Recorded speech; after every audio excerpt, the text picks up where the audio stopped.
Video editing is as much of an art as it is a science. It takes practice to be a great video editor. However, there are a lot of people that are skipping over all of the knowledge that's provided to them to at least be a decent video editor. Today, we're going to talk about 5 ways to spot a trash video editor. Stay tuned.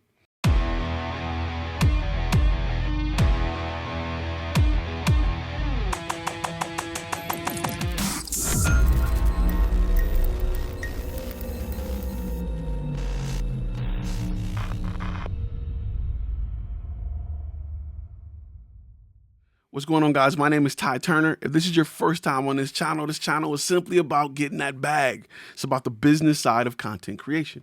Here, we tell you how to grow your business so you can get that bag. Other channels will teach you how to use After Effects. We're not about that life. We're about the business side of things. And in the business side of things, you need to either A, hire an editor or be a good editor. Today, we're going to talk about 5 ways you can instantly spot a trash video editor. Let's start with number 5. Number 5 is very easy. No color correction. Anytime you get some footage back from your editor and he says it's complete and it has no color correction, the shadows are too low, the highlights are overexposed, the white balance is off, it's just colors aren't right, that is a clear indicator that that editor is trash. Get rid of them immediately.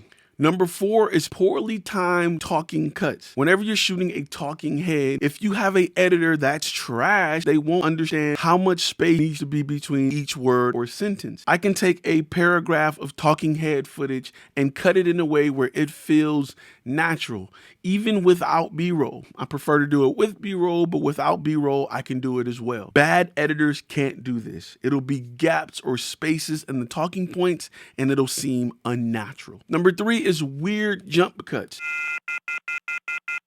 Going from scene to scene with weird timing. It almost feels like a mistake. Like, should we be at this new scene right now when the guy was just talking? We cut him off to go to a building. I don't understand. I'm lost. Weird jump cuts instantly tell me that you have an editor that is trash. Hey, pause for a second. I know you're in the middle of something dope, but I want to make sure I tell you about a course over at Flash Film Academy that changed the game for me. It literally took my business from attracting mostly low-end clients to consistently landing bigger clients with bigger budgets. It's called the 5 key steps for creating an effective portfolio that converts. If you're a photographer, videographer, editor, or graphic designer, this course teaches you how to take what your brand does well and present those things in a way to help the client understand how your brand can help solve their problem. This course isn't just about editing, but helping you understand that when clients are trying to make a decision on why or even if they should work with you, blasting them with your best video clips set to music just won't cut it anymore. It doesn't set you apart, show value, or help buyers in the process of making a decision. This course teaches you how to create a commercial for your brand, providing a first impression that will help you 10x your ability to land clients. Remember, if you can't effectively tell your story, clients won't hire you to effectively tell their story. Create a demo reel that sells the client before you even speak to them. Go ahead, click the link. Let's get started.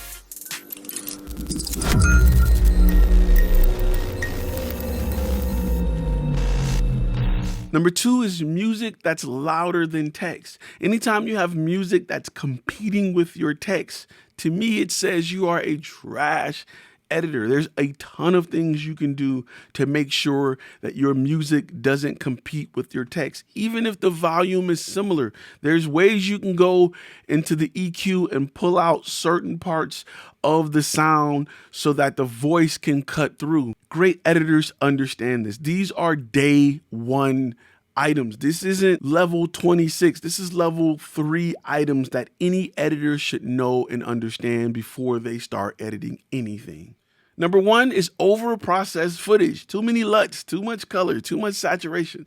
They didn't look at any of the scopes to determine where their footage is, or even if it's broadcast safe. They just pumped it up and pushed it out and tried to make it look colorful. This is really bad when you try to stretch an image that's not built to be stretched that way. I see this a lot when people use a lot of 8-bit cameras.